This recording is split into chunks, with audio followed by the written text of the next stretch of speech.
I'm Ben Riggs, author of Slaying the Dragon: A Secret History of Dungeons and Dragons, and host of this show, Reading D&D Aloud.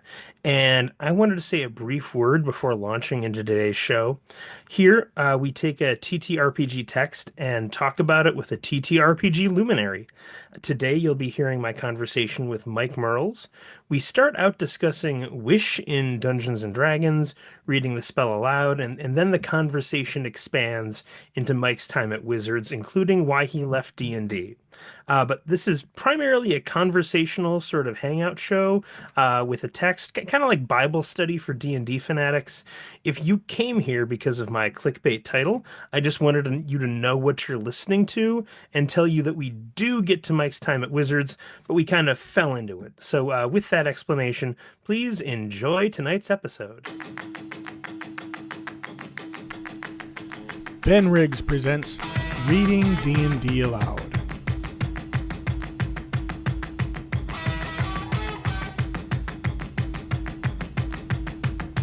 Episode 39, Why Mike Mearls Left D&D.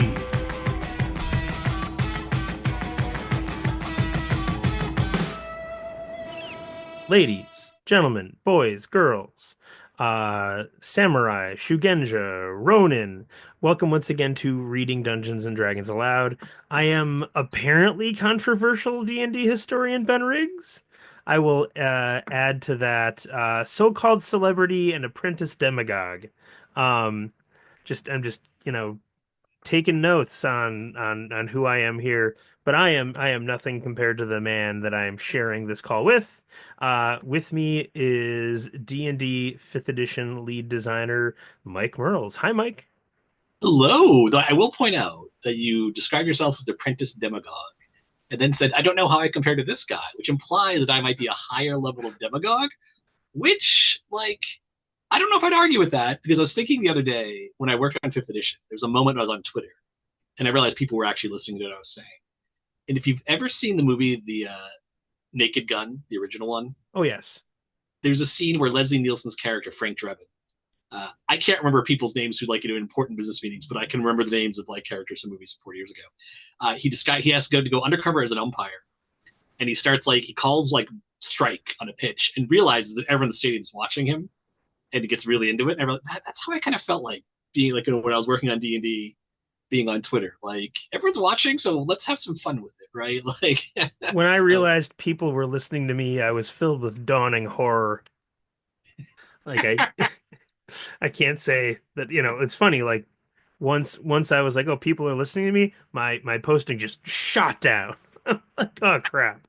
But again, I think that might also be a historian's instinct of like, well, I kind of want it to be right and clean, and what I don't really want to shoot from the hip here. What I say, I want it to be what I really think and meaningful. I don't want to have to go and walk things back. Even when I post things that turn out to be controversial or I know are going to be controversial, like I never go back and think to myself, that's not what I meant, or uh, I said it wrong in some way, shape, or form, which is always my great fear that yeah, I'm going to yeah, misspeak. But yeah. uh, thank God I'm not a politician. All right. So you are here to discuss Wish, because I have had, depending on how you count Skip Williams, I've had someone from every edition of D&D on to talk about it so far, except for fifth and 2024 D&D. So here you are to help me complete the circle of talking about Wish. For hopefully my audience is like, yay, another hour about Wish. Otherwise, this may be a real misbegotten venture, but I think it's fine. So let me begin by reading it out loud, unless you want to say something before I read it out loud. No, go for it. And I think it's actually really interesting to look at Wish as a lens to get the sense of what is this game trying to do? I do have to ask, was Wish present in fourth edition D&D? I can't It remember. was not. That is, I think, how a designer approaches a spell like Wish tells you a lot about how that designer is going to approach any role playing game, but especially Dungeons and Dragons. Well, and I had Jonathan Tweet and Rob, hang on, Hindso, Ainso. Oh, Hindso, isn't it Hindso. Ainso? Uh, Ah, say okay. Hindso, I say Hindso. I have no idea. So, again, having them on to talk about it was absolutely fascinating because, of course, well, and what I found is first through third. Wish kept getting more and more nerfed, I would say. Um, and then fourth, it didn't exist at all. And I have no idea what it says here in fifth, so we're gonna have to see. Yeah, let's find out. All right. And I should ask, who do you know who wrote this? Who specifically wrote the spell? That's a great question. Probably Rob Schwalb. This is like going back to the ancient databanks. Like, it's before we had the super fast drives we have now. It's like an actual physical arm Well, going again, over it's to it's exit such the a sector. pesky question. I'm asking about one piece of No, text in the book that all these people worked on, but but this is the thing, Ben. You got to understand. At one point in my life, that was the most important question you could ask me because we had to get this thing shipped. So if you would ask me, "Hey, who's writing Wish?" and I said, "I don't know," it meant no one was writing it, and we were in trouble because I was only getting asked that question if we needed it for the book. So, but I'm pretty sure Rob Schwab tanked the spell chapter. I know there are some spells that got in there that I wrote, uh, but I'm pretty sure Rob took on the lion's share of that work. Cool. And for listeners, that's Rob Schwab of Shadow of the Demon Lord and Shadow of the Weird Wizard, which I hear are both excellent. So, ahem. Wish, ninth level conjuration. Casting time, one action. Range self. Components verbal. Duration instantaneous. Wish is the mightiest spell a mortal creature can cast. By simply speaking aloud, you can alter the very foundations of reality in accord with your desires. The basic use of this spell is to duplicate any other spell of 8th level or lower. You don't need to meet any requirements in that spell, including costly components. This the spell simply takes effect. Alternately, you can create one of the following effects of your choice. You create one object of up to 25,000 gold pieces in value that isn't a magic item. The object can be no more than 300 feet in any dimension, and it appears in an unoccupied space you can see on the ground. You allow up to 20 creatures that you can see to regain all hit points, and you end all effects on them described in the Greater Restoration spell. You grant up to 10 creatures that you can see resistance to a damage type you choose. You grant up to 10 creatures you can see immunity to a single spell or other magical effect for 8 hours. For instance, you could make yourself and all your companions immune to a lich's life drain attack. You undo a single recent event by forcing a re-roll of any roll made within the last round, including your last turn.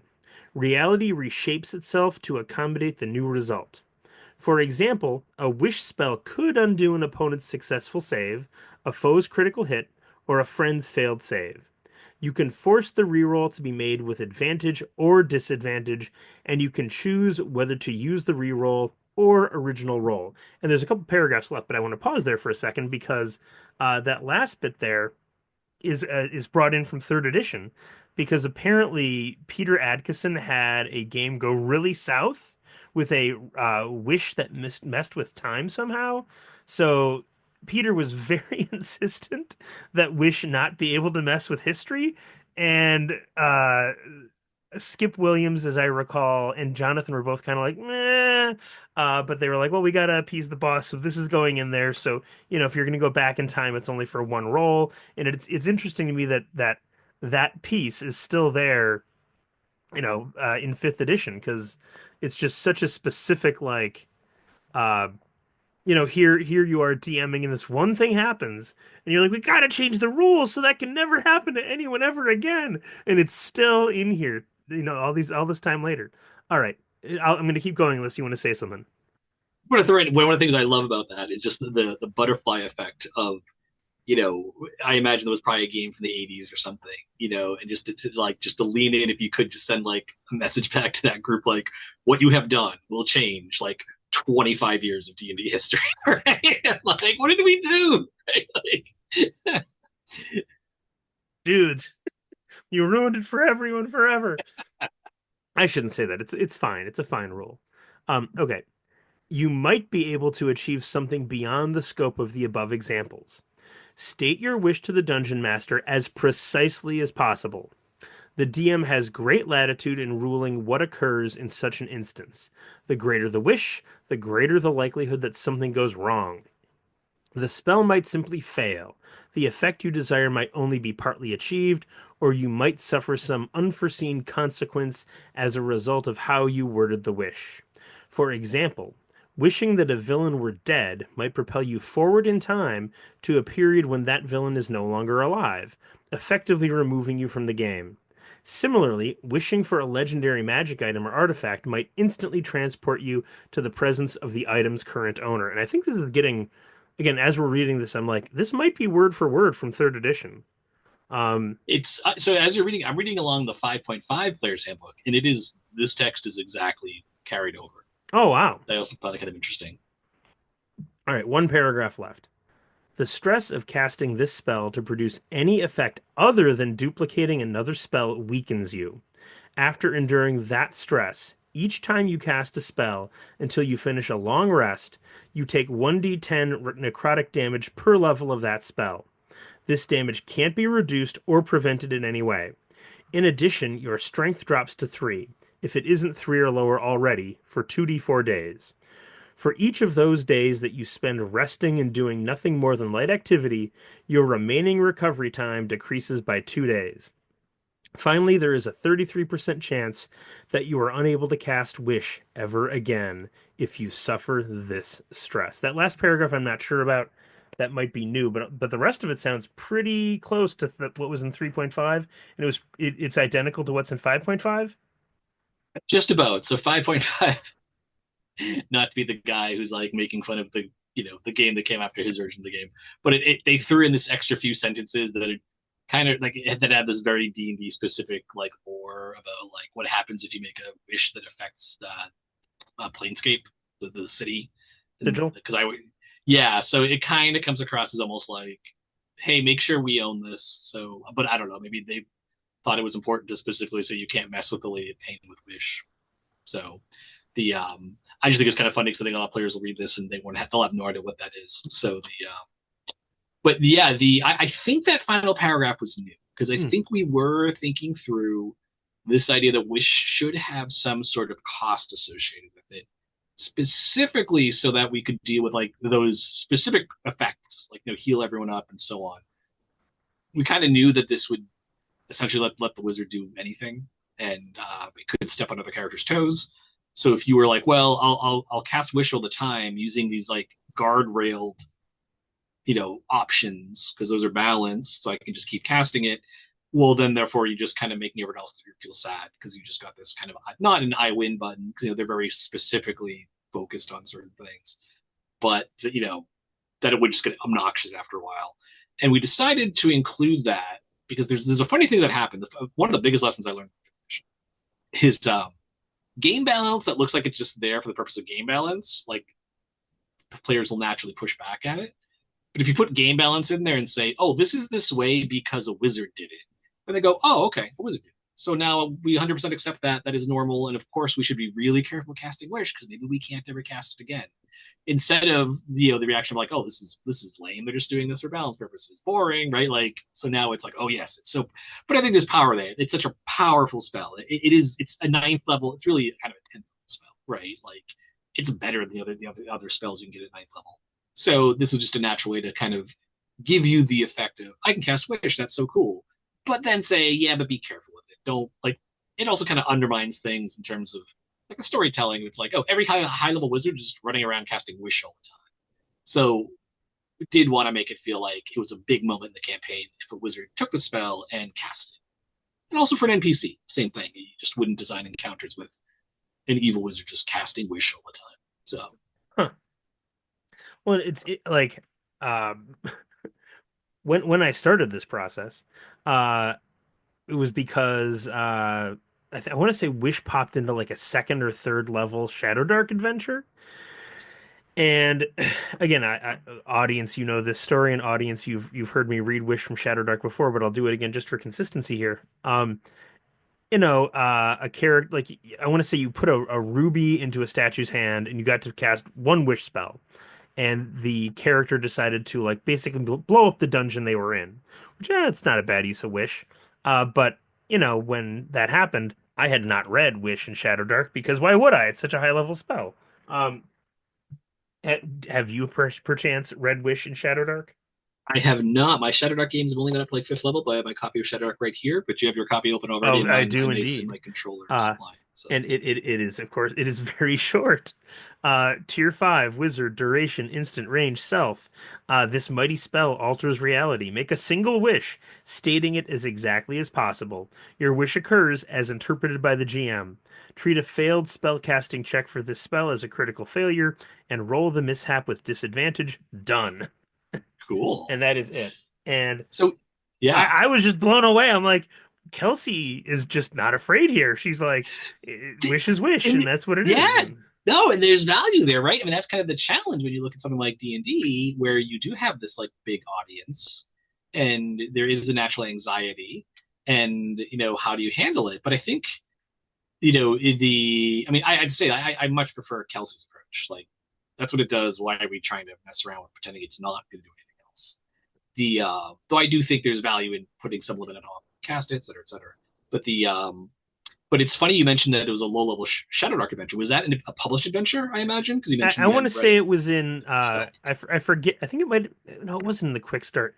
It, Kelsey put together like 10 2 or 3 page dungeons or something like that Oh, okay, so in it was one of the PDF. mini ones. Yeah. Yeah, yeah, it So was one of those mini dungeons, an aquatic themed one, and it was in cool. there. So, and it's funny. So I mentioned I had like some curveballs. I can't remember if we got that in recording, but I have two curveballs to throw at you. Now, this, or at least maybe interesting things. So, going way back into the Wayback Machine, letting the ancient hard disk like move its arm over and actually physically access the memory.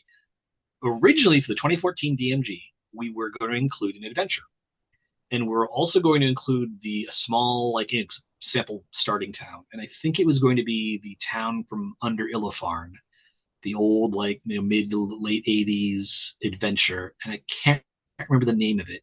I think it's Daggerdale because I think or something Dale because it wasn't in the Dale Lands. It always confused me. Like, wait, so the town is called like Riverdale? It's in the Dale Lands? No, it's not the Dale Lands. It's over here. So I think it's near Cormier or something. Anyways, that always threw me off.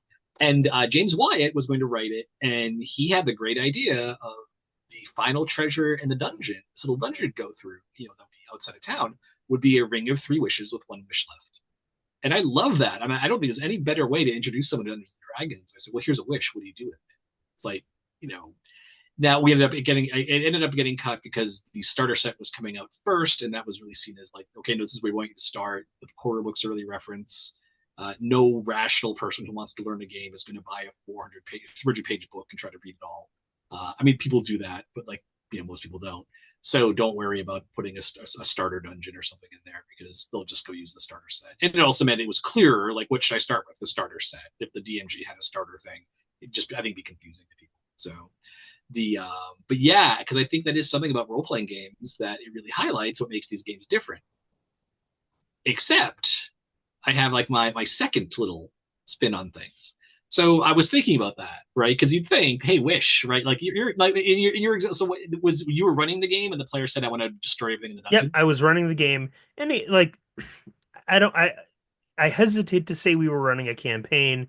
It was a Hmm. series of linked one shots. They were like Yeah, serpent cultists, and like he could have been like, "I become the serpent god," and I'd be like, "Okay, fine. This is not like this is not my dream campaign that I've been like cooking up for 5 years. We can blow it all up tonight, and it's fine." But he was responsible, and it was like 9 o'clock already anyway. So it's like, all right, you blow up the dungeon, great, but that is the answer to your question. Sorry. yeah. So I was messing around. I thought, okay, so is Wish something that only like a human could handle? Like, okay, I cast Wish. You need another person across the table. So then I went and I asked ChatGPT. And it's kind of interesting not to go completely, but I guess maybe this falls into be careful what you wish for. But it was really fascinating having it like not only did totally understand the context, like, oh, a Dungeons and Dragons game with the wish spell. Yes, I will have it gave me like 4, 5 different ideas for the wish. I think the wish I said was, oh, my players wished for 1,000,000 XP. So what should I do in a way that's going to be fun and creative? Came up with 5 different things. Then it said, hey, be careful.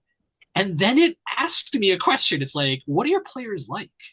Because that would help me give you a good answer. And this is, I'm like, wow, it's really interesting how they're feeding more and more data into this.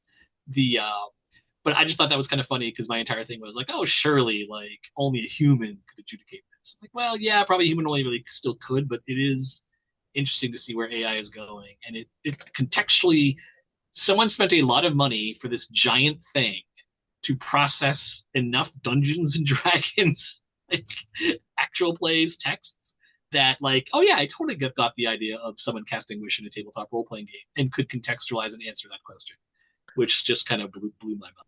Do you have ChatGPT open when you're running game?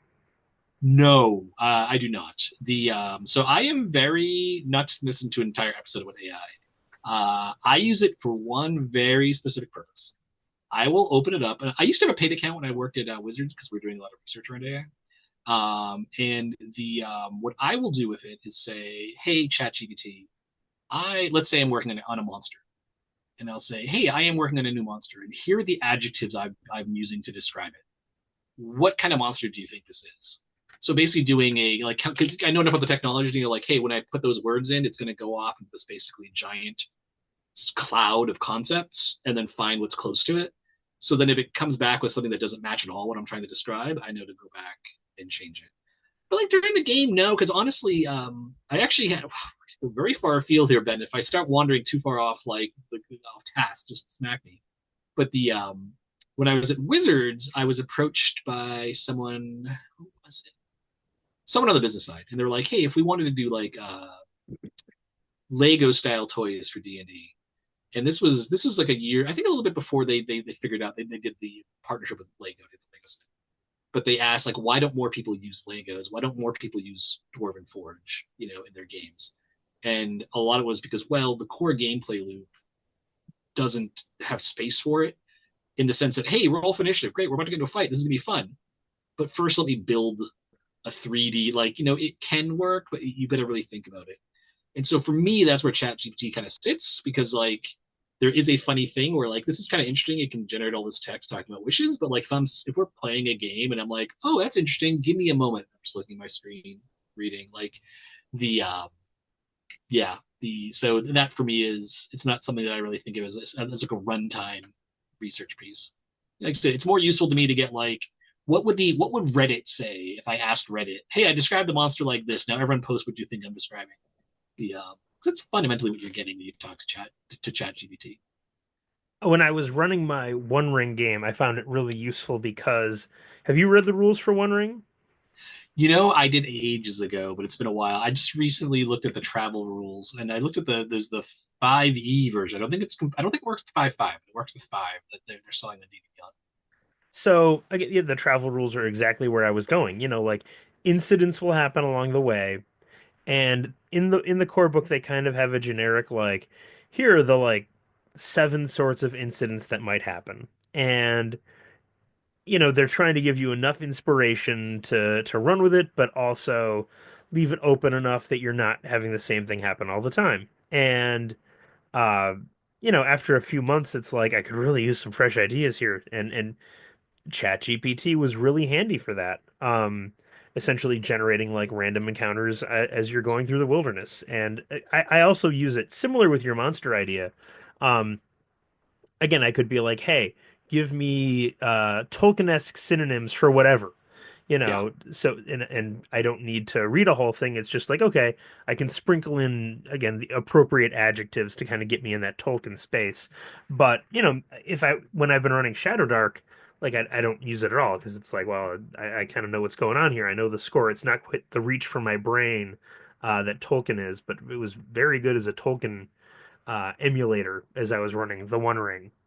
No, I am again not to derail this entire thing to let's talk about AI now, but like I am surprised that like D&D Beyond doesn't have any sort of like chat GPT feature because even just in terms like you describing random encounters, like to me that would seem to be perfect. Like, yeah, feed it all of my books, and then I'm like, hey, we're in the swamp, make a random encounter for me based on like my own data, right? Like I own the Forgotten Realms source book and like these two monster manuals, and all those monsters are tagged anyway, so why not just tell me here's something that's in a swamp, right? Like that.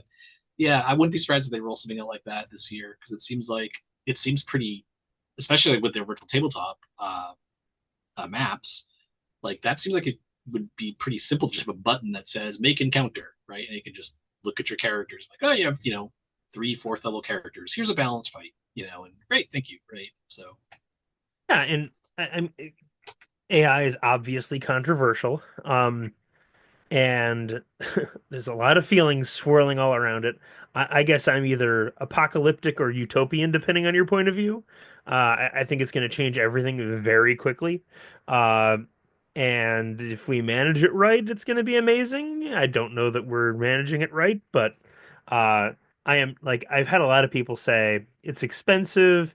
It consumes a lot of energy to reproduce a mediocre human.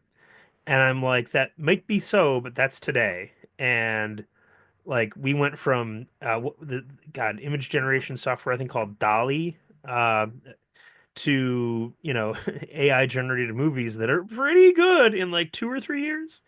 so and I, This I is think going yeah, fast. it's going fast, and I think it reminds me a lot of the '90s, where the vibe was, oh, digital retailers will replace physical retailers. And when you look at like take Amazon as an example, they just took the physical store and turned it into a digital catalog.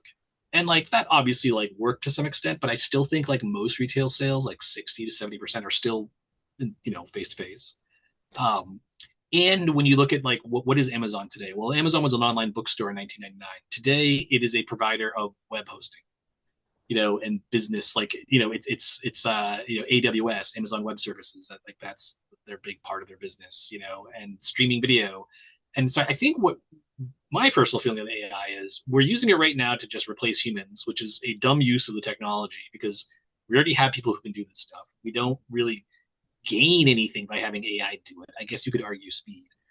But what I'm waiting for, which I think we'll see, is like what is the AI equivalent of like DoorDash or Uber, right? Where it's like, oh, on my phone, I can just say I need a ride somewhere, and I hit a button, and a car shows up in 3 minutes and drives me to that place, and things like that, where it's like, or GPS in your phone, where it is like actually transformational, and like that thing literally just didn't exist, or like the convenience is just so different than what you get from a taxi service, right? It's just there's no comparison. Like this thing wouldn't exist without this technology.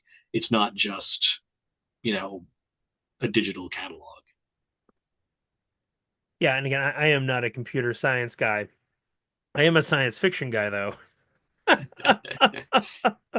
So, and again, as a teacher, it's difficult because uh, for a while it's been like, well, we're preparing kids for a future we can't quite see.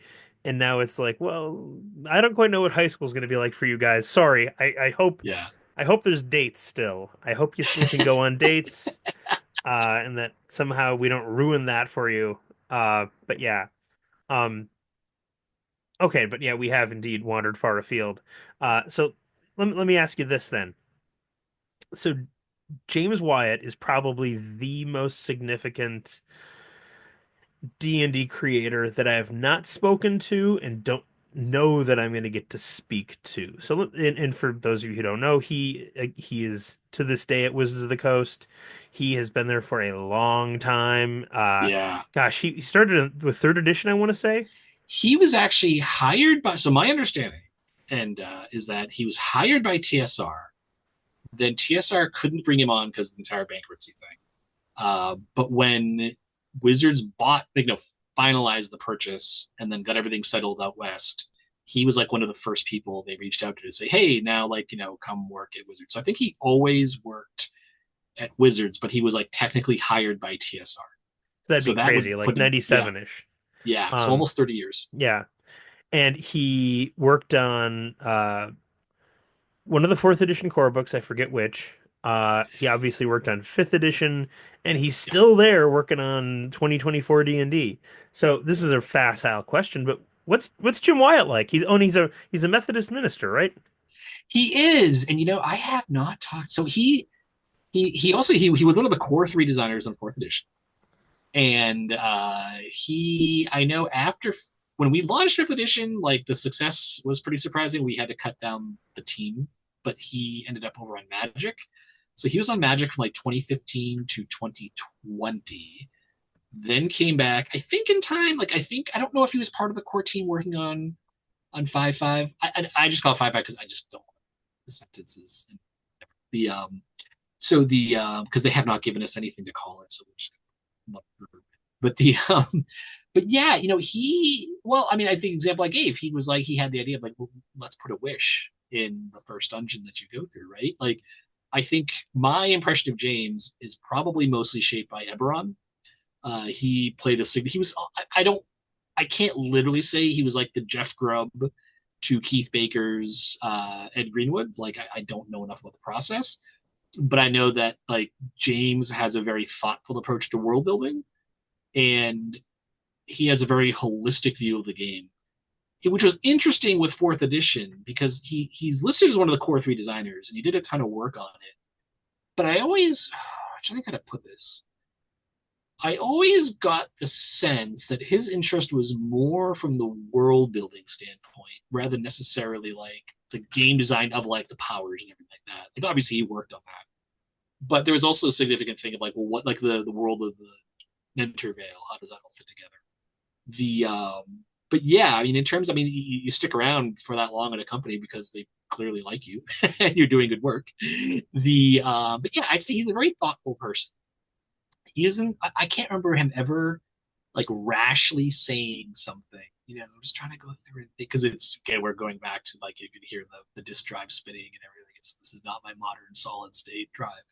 Uh, but yeah, I think as a designer, if you just say, "Hey, James White has written an adventure," what would I expect from it? I think I would expect an adventure with that looks has a story in the sense there's something going on between people. It's not just a location and you're going to go kick in some doors. And I think that that story would be something that is, I mean, clearly, character driven. It's characters that you're dealing with, but there is a real sense of heroism within it. Like, you are there, maybe not to kill someone, but maybe to redeem them, help them or resolve something. The Yeah, it is interesting because I'm trying to think if there was an adventure that he worked on that would be like, oh yeah, that was like James's. Oh, you know what? City of the Spider Queen, any award-winning adventure. I think that was like one of his signature works. The on back in the 3.5 days. Now maybe I'll look it up and be like, oh, this is nothing like what I thought. It's just a big murder fest. And I'm like, he's really a power gamer. But I've gamed with him, and he always seemed to be like, more on the story side. Cool. Um, so can I just ask you some questions since we've Sure, wandered far fire away. afield? Yeah, Is that like, okay? yeah, we're super far, and I don't know what you're going to title this episode. Like, Well, again, I always think of it as we start with a text and we go from there, and it's we're yeah, not chained by it. But and again, like you at least, unless I misunderstand, you have not done a ton of media in the past 18 months. no, though I'm ramping up now. I'm actually back on social media. I'm on X, and it's been really fun. It's like, oh yeah, this is like, it feels like I don't know what happened. Like, it was super toxic for a very long time. Just speaking my own experience, I have a very different experience on social media compared to other people because of my profile. People know who I am. Uh, but it's been really fun, and it's been very fun to just bounce ideas. I'm gonna make part of it too is like, I've been tracking 5.5 and its release, and trying to see like what's kind of going on. Like, gaming as a whole is in a super weird place right now. And if I had to summarize it based on what I've seen so far, people made a lot of plans in 2020 by taking the world as we knew it in like September 2020 and looking at those trends and just drawing a very long line that assumed those trends would just keep going on forever. And they were right for about 14 months. And then things changed radically. But the nature of game dev is now all these games coming out are games that were kind of created with like, oh, this is how people will want to consume media. Here's the games people will want and what they'll want to see games about. And so I think there's a very interesting place where there is just a huge mismatch right now between what people are making and what people want to consume. And I don't know if that has really ever happened before in mass market entertainment. The Yeah. So yeah, so fire away. Well, since you brought up X, and your return to it, I'll ask about your departure from it and say, for years people were like, Mike Mearls was fired from D&D in some way, shape, or form. So were you fired from D&D, I was not Mike? fired from D&D. And so, I don't want to go into too many details of everything that happened back then because it's just like, oh, you know what? That was like 4 or 5 years ago. But no, so it was actually kind of interesting. And I wonder if part of my social media thing is a lot of the people who like really latched onto that and all this weird conspiracy theory, like I don't know, like maybe they're all on some other social network now or something like that, or it's just like isn't as interesting if the guy isn't working on it. But no, I left the I don't want to get into like and there's not really any gory details, but the no, I moved over to Magic the Gathering. I had the chance to work on Magic. I had been working on some digital tools for D&D.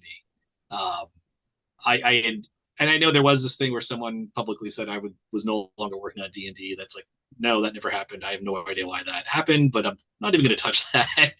the but the I was working on digital tools, and then the company was looking at like what do we want to do with the digital tools? What's our next step forward? I was in favor of a very DM centric approach. Let's make tools for DMs. We have D&D Beyond. That's great for players, but I want tools that will make running D&D faster and easier for me.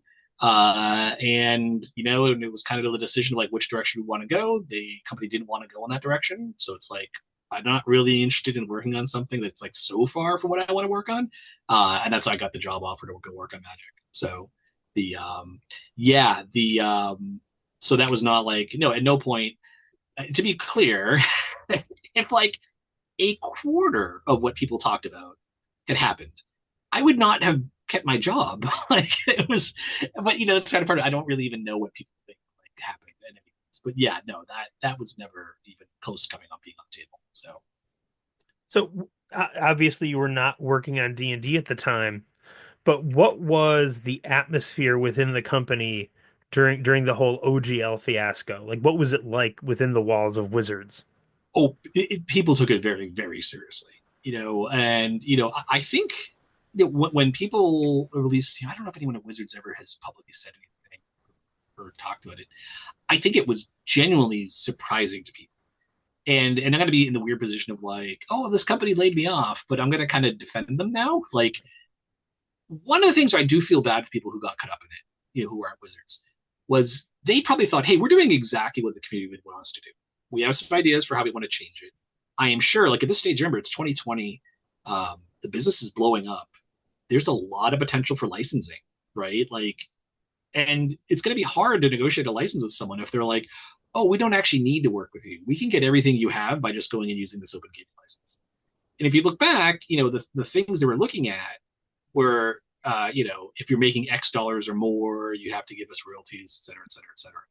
That to me feels like those were terms that were coming out of a place of we don't want like Lucasfilm showing up and doing a Star Wars D&D game and just selling a bajillion copies because like they could have licensed us, but just decided not to because the system's free.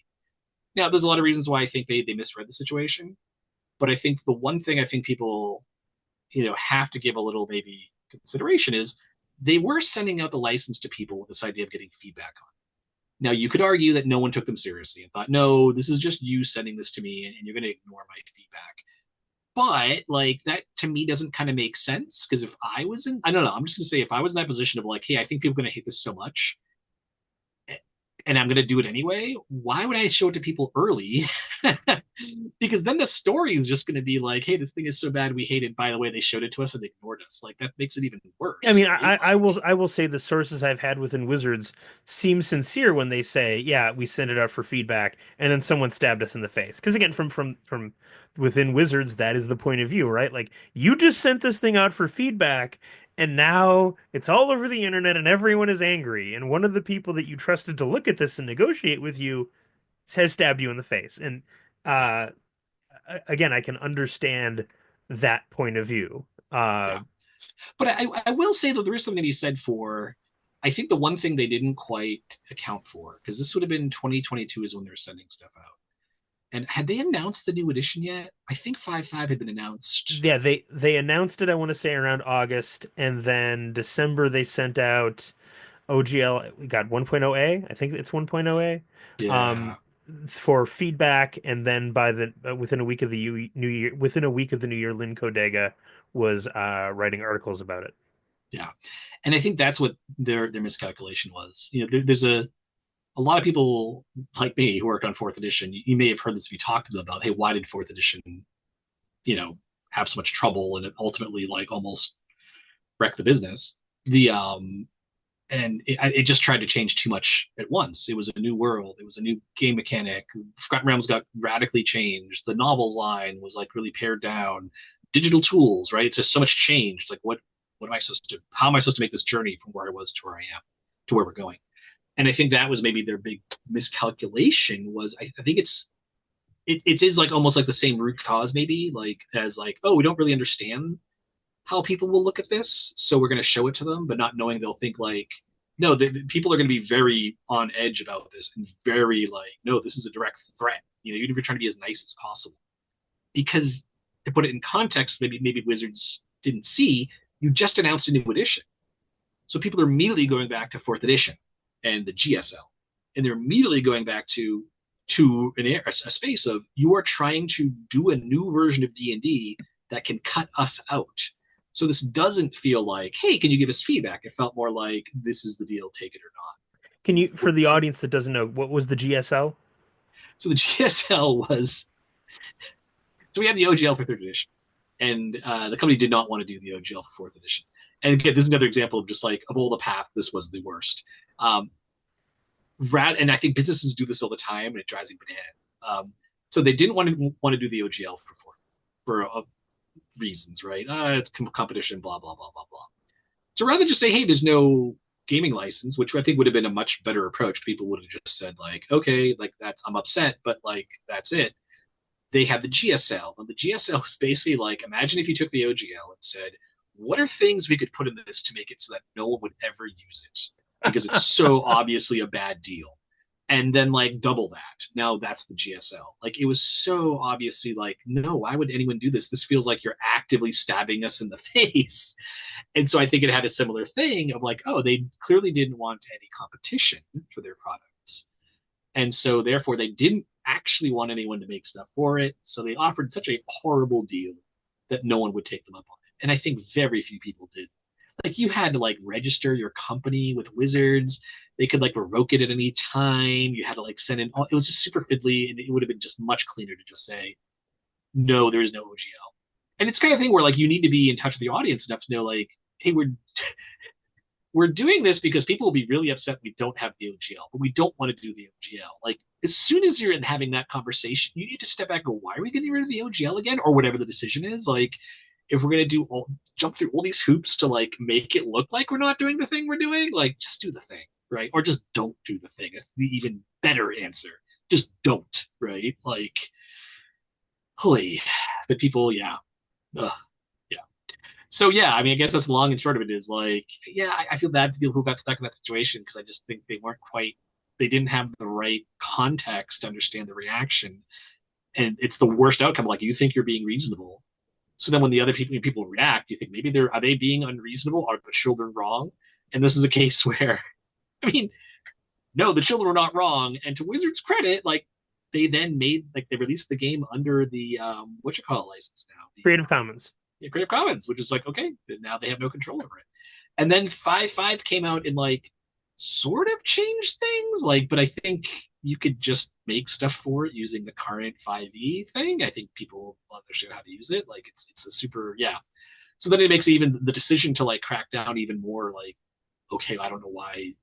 Like I said, I think it's just purely from like this doesn't make any sense from a licensing standpoint. So I think if you just look at it from that point, it makes total sense. The Yeah, and challenge is finding the context. the story I've heard is that there was a French video game called Solasta Crown of the Magistar, or I might even be Yeah, saying it wrong, no, but I think that yeah, that was a real turning point for Chris Cox. Because again, for those of you who don't know, and I didn't know until I was told about it, it's a French video game that used fifth edition as its engine, and it was D&D. Like all the press was, this is the best D&D video game ever made, and it's not D&D. yeah. And I have not played it, but it seemed to do very well. It made a bunch of money. Um, and somebody told me that there was a license involved at some point, but I have I not gotten the full story on that yet. Yeah, I think there was. So at one point, I was asked to play it. The I'm looking it up on Steam right now, and so like its all time reviews, it's got 17,000 reviews total, which is pretty good, right? But Yeah, it's not like I mean, let's compare that to like Baldur's Gate. Right? I mean, now yeah. obviously I'm comparing a game of the year, but 17,000 reviews compared to 600 Yeah. reviews for BG3. It's funny because it's one of those things where, again, you think of context, right? Like, so okay, this is like very convenient because this is my you get to hear my theory of like why TTRPGs don't scale. So the I have this theory What do you that mean by don't scale here? yeah, it's a business thing. So Okay. the man, I hope this makes sense because we're using your airtime. If this ends up being stupid, No, this is but great. This is the way the conversation goes. so the so I had this theory. Before we started recording, let me rewind a little bit. I told you that I think one of the big flaws of TTRPGs is that everyone wants to pretend they're this super bespoke, weirdo, unique business that like is so different from anything else that you like cannot possibly take learnings from other areas and bring it to bear. And that is just so completely wrong, right? Like in the example I gave when we were talking is like, oh, people look at RPGs like only the dungeon master buys anything. You can play D&D or Vampire with only one person buying anything. And that's so weird. And how do we solve that? It's like, that makes no sense. When I play Settlers of Catan, we don't all show up with our Settlers boxes. Like one person brings a copy of Settlers. And what Settlers doesn't do, what RPGs try to do, is say, hey, we'll sell stuff to the players, to the other players. Which, like, if you apply that to Settlers or almost any other game, you have this weird thing where, like, we're sitting down to play Settlers, and our host, say Ben, you're our host, you pull out your set, and then I, from my backpack, pull out my, oh, I bought the armies expansion. I can build armies now and attack you guys. I mean, you can't because you didn't buy the expansion, but I did. Like, I can't imagine any scenario where people are like, oh, that's cool. A, we're going to let you do that. No, they'd be weirded out by it. And then B, think, oh, these Settlers Catan people, they're such great business. Be like, isn't it so great? They're making stuff where you could just buy to be better. Because it's fundamentally what you're like saying. Like, yeah, I bought a book with a bunch of new spells and classes and stuff. Like, it's obviously those are going to be more powerful. I mean, I've been in this business for almost 30 years. Like, that's what happens, right? But we think that that makes sense. And like, no, that makes sense only in role playing games. No one else would run their business that way. And so, but there is one thing that I think role playing games share with very high end professional software, like specifically things like Unix distributions or like very like like the software and machinery you sell to design chips. Like I'm going to make design the next chip. It's going to power the next generation of AI stuff. Where the distance between the customer and the person making decisions about the product at an executive level has to be as short as possible because your user is an expert. Like, so with Dungeons and Dragons, as a dungeon master, they're going to use these tools or any role playing game to make content. They are creating content. You really need to know what's valuable to them to make a product that they're going to use because they're going to develop their way of working and they're not going to like change how they do things in order to accept your product into their like work loop. And that's, I think, is the key to role playing games where other products, other games don't have that super short walk. Like, you must have executive decision making as close to the customer as possible because the act of creation is not quite so fundamental to everything. Magic the Gathering, I think, is a good example. Like, you make decks, but you don't make cards, right? So you can afford to have a little bit more space there because you're not so one to one. Like, I have to really know the customer. Like, they're going to make great cards in the set. No, they're going to make great decks. Much more structured. Something on an extreme edge, right? Like, the milk you buy at your local grocery store. I don't need any connection to that guy running that business. I just need to know that they are deciding to keep, the milk is clean and it's a good price, right? Really, the only way that they, an executive level, can communicate with me meaningfully is price, right? Now, again, there could be the bad communication of, oh, this milk is infested with bacteria. Okay, no, thank you. But ideally, there is no communication there because I'm not worried about buying spoiled milk in my local store. I'm just looking like I just went and bought milk today, and my choice was driven by cost. My wife needed some milk because she's making some cupcakes, and so I just said, you know what? Here's how much she needs. Here's the cheapest version of that amount she needs. But that's not RPG. People don't go to your local game store and say, "Hey, what's the cheapest role playing game?" That's the one I want, right? That's not how they work at all. They want to see something that speaks to them, literally. Like, they're looking at the product, going, "Oh, this is, yeah, I want to build stuff with this," and To me, that's the thing that doesn't scale up. And so to look this all the way background, like the OGL and stuff, I think that's where you run into trouble with any role playing game, D&D or otherwise. You got decisions made about a role playing game. The information there lives in the edge, right? It lives in the audience. It is not does not exist anywhere else. And so then you end up with someone deciding, let's get rid of the OGL because we're looking at the licensing business, and we're not relying on maybe the frontline person who's like the community manager, to like come in and weigh in and say, hey, here's the strategy to make this work. The And so yeah, that's what I think the real thing it reveals is, and that's my experience is the games that do well. We talked about Shadow Dark earlier. That game is 100% a byproduct of Kelsey Dion's ability to build a community and to interact with that community, and to be part of it. We're talking a week or so after Charlie Hall wrote the "It's Time for Indie Role-Playing Game Publishers to Get Loud" article, where he really pointed out that D&D doesn't have a lot coming out after the core stuff comes out. Like there's the starter set, and I want to, gosh, were there adventures announced? I don't even recall. Yeah, I think they have a collection of dragon-based adventures coming out in a few months or something like that. I mean, we're talking in January of 2025, so I think it's supposed to be for the spring, April, Mayish, somewhere in there. Okay. Oh, and I should ask, 5 more minutes, is that okay? 5 more minutes is great. Yeah, Okay, that's cool. perfect. So I can go make dinner. Um, and like Charlie was saying, "Hey, this is your chance." Smaller tabletop role-playing game publishers, although some people really took issue with him talking about them getting loud. Again, I don't know if you saw this online, but it can be very hard to be a TTRPG producer who is not making D&D, living in a D&D world and saying, "Hey, come try my game." So to see someone from Polygon say, "Well, the problem is you guys aren't loud," a lot of people took that the wrong way. But the thing I took from it was just that the gap in D&D's publishing schedule does represent a genuine opportunity for indie publishers, because it seems like when I shouldn't say it seems like when TSR wasn't making stuff in 1997, I got reports from the Times saying that all these other games, their sales shot up. Yeah. So if D&D is not producing things, it does represent an opportunity to expand market share for other game designers, which I thought was interesting. So speaking of like, the distance from the market to those making decisions. Um, all right, what else do I want to ask you? Let me So look here.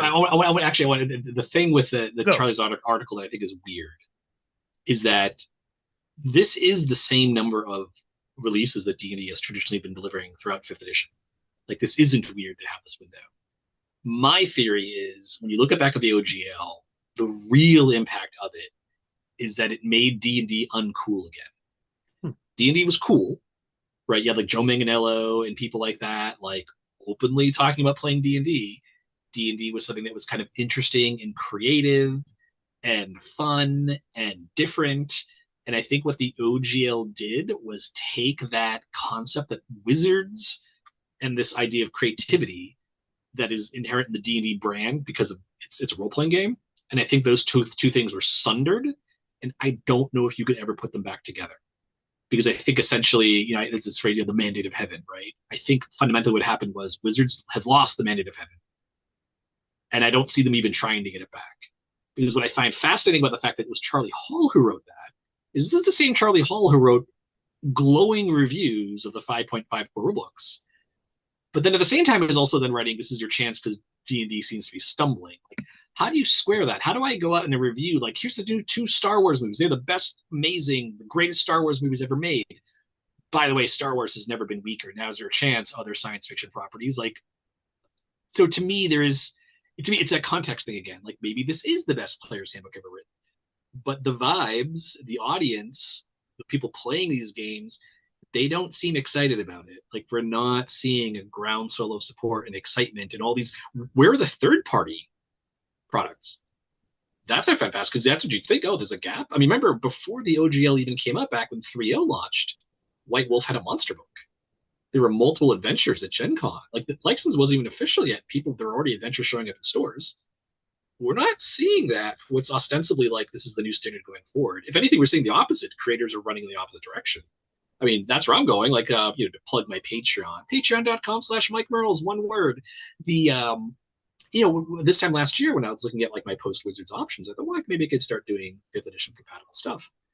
And now what I'm finding is I just don't want to. Like, it just seems boring. It's just like, it's like trying to like, start a hair metal band in 1992. It's like, no, no, it's everyone's mopey and we're wearing flannel and it's Seattle and rain and we're like, it's Nirvana now, man. It's not like Poison. Like, and that's the vibe I get right now. It's just like, yeah, there's still, Poison was still releasing albums, still selling probably like hundreds of thousands or a million copies, but it didn't have any of the energy.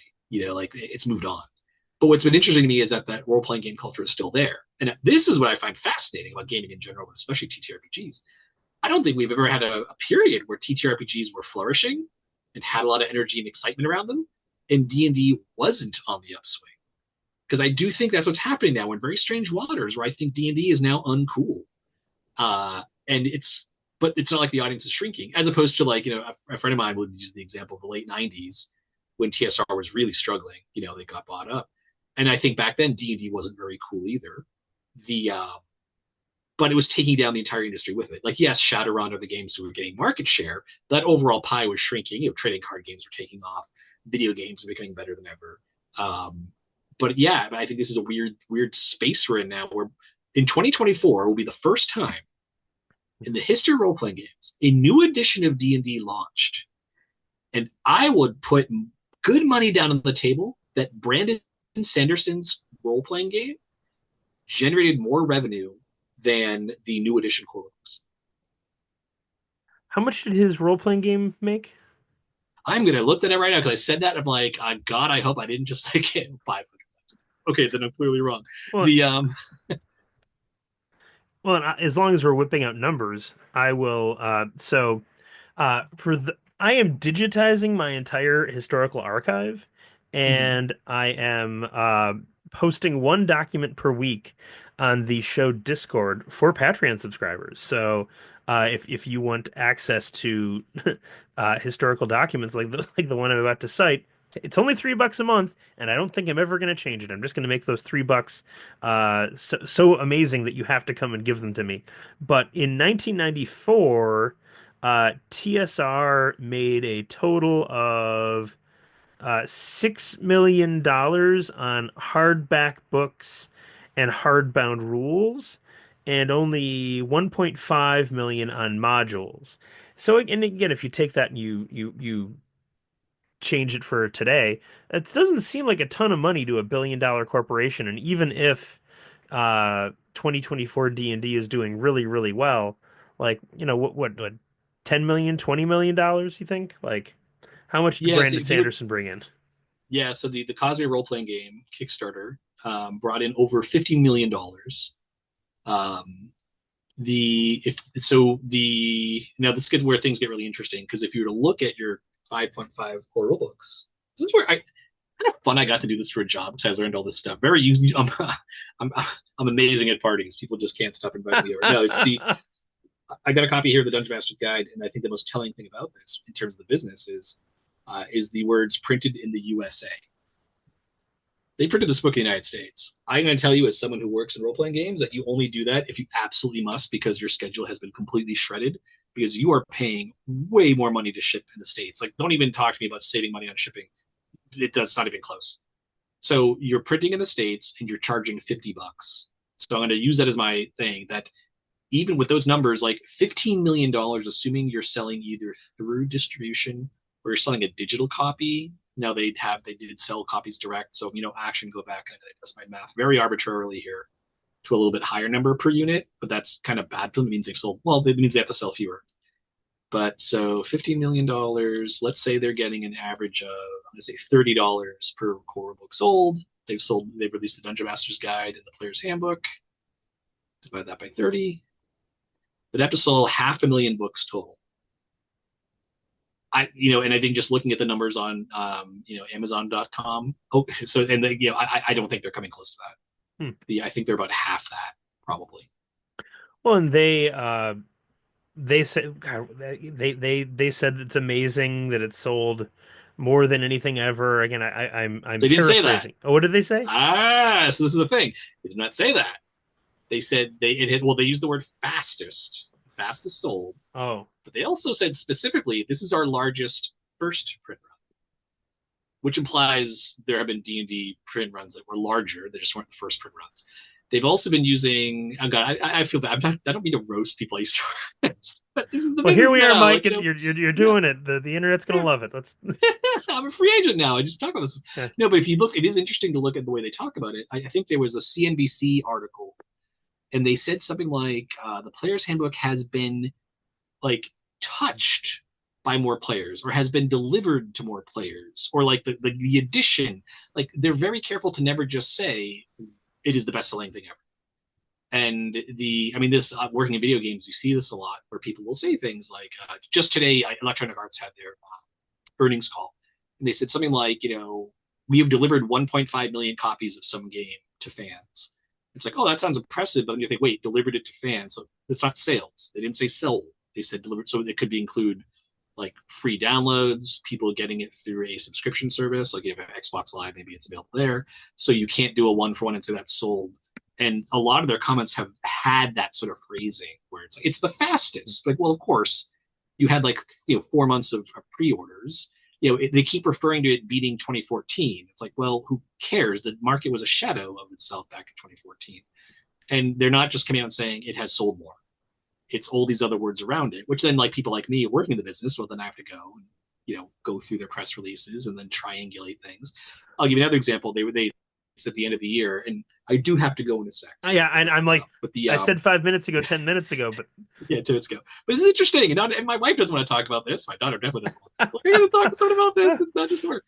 But they pulled out a number at the end of last year, and they said there were 3.6 million characters made for D&D 5.5, which sounds pretty impressive, right? They launched the character builder in August, so that's what 5 months.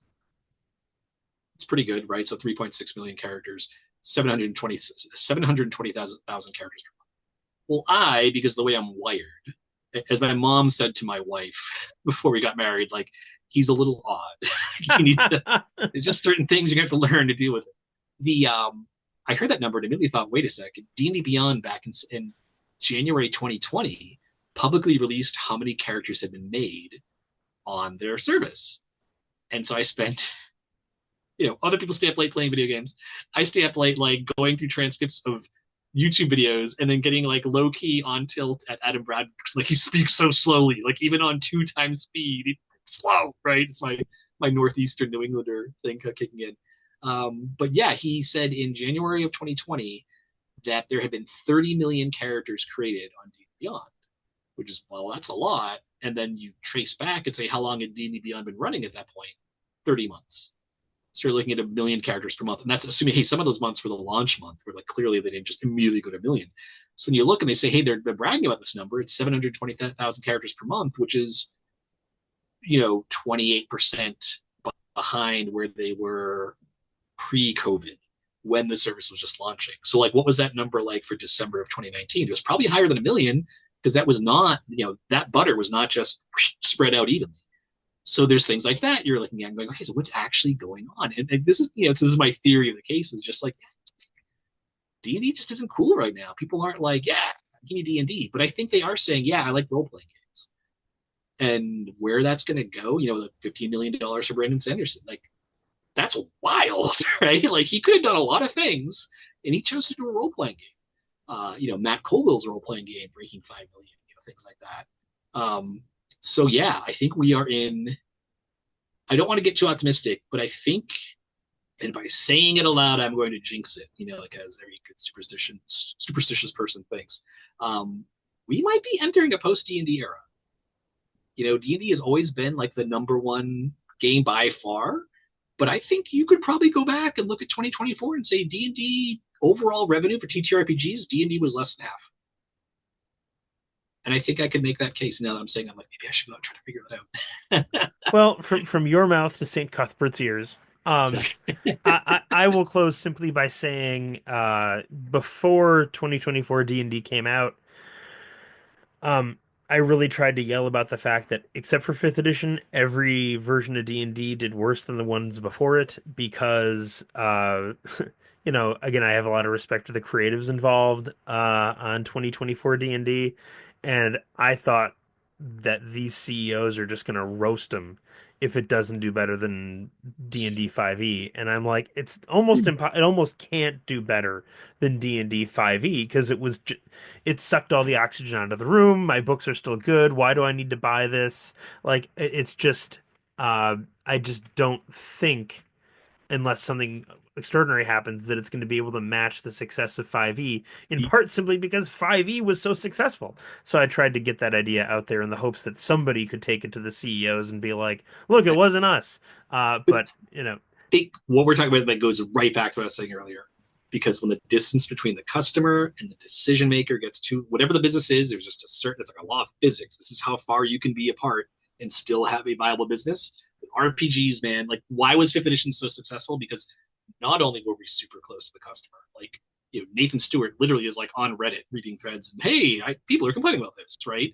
And then when Critical Role came and said, "Hey Nathan, we want to stream the games," like sure, right? If that had gone through a committee, like a year later, they would have said yes. But the people making those decisions, like Nathan, like Liz Shue, like myself, Chris Perkins and Jeremy Crawford, going to conventions, taking notes, and implementing it, when they got back to the office. And I think that is something I noticed that I'm back on social media. Like I don't see any of the D&D staff on social media, and that's kind of sad because I think that was one thing that really helped D&D. And yeah, so all right, well, you have to make food. So I'm going to yes, say thank you so much. Great to talk to you, and yeah, great have a catching great up. dinner.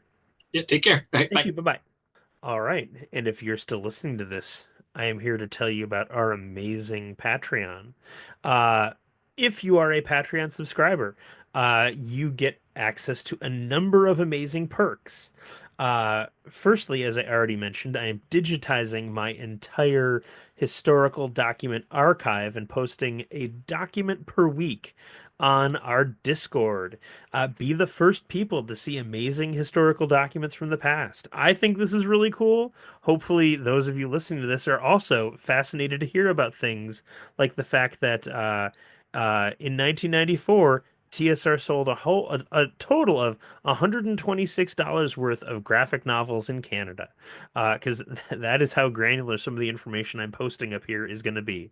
Um, in addition to that, I have special Patreon only episodes.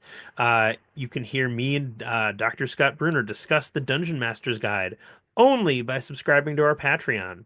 I have also started booking guests for other special episodes. In February, I will be talking with Ken Hite, designer of Night's Black Agents and the Dracula Dossier, and Sandy Peterson, designer of first edition Call of Cthulhu. I'm thinking of it as a series I'm going to call Designers on Designers. Ken said that Call of Cthulhu is his favorite game. I'm like, how about I have Ken talk to Sandy Peterson about Call of Cthulhu for an hour and I record it. They're both brilliant designers. What's that conversation going to be like? I don't know, but it's going to be fantastic, I bet. And I'm going to record it and put it up only for Patreon subscribers. And all of that can be had for a mere $3 a month. Listeners, our plan is to keep the $3 level the only level. We want to make it so good that you feel like you have to give us $3 a month. So, go follow the link in the show notes, go to Patreon, sign up, and get access to all of those amazing perks. To those of you who are already Patreon subscribers, thank you so much for your support. We couldn't do this without you, and this was a fantastic conversation with Mike Mearls. I hope you all enjoyed it, and it's very cold and dark where I am, and I hope it's bright, light, and warm where you are. Be well, all.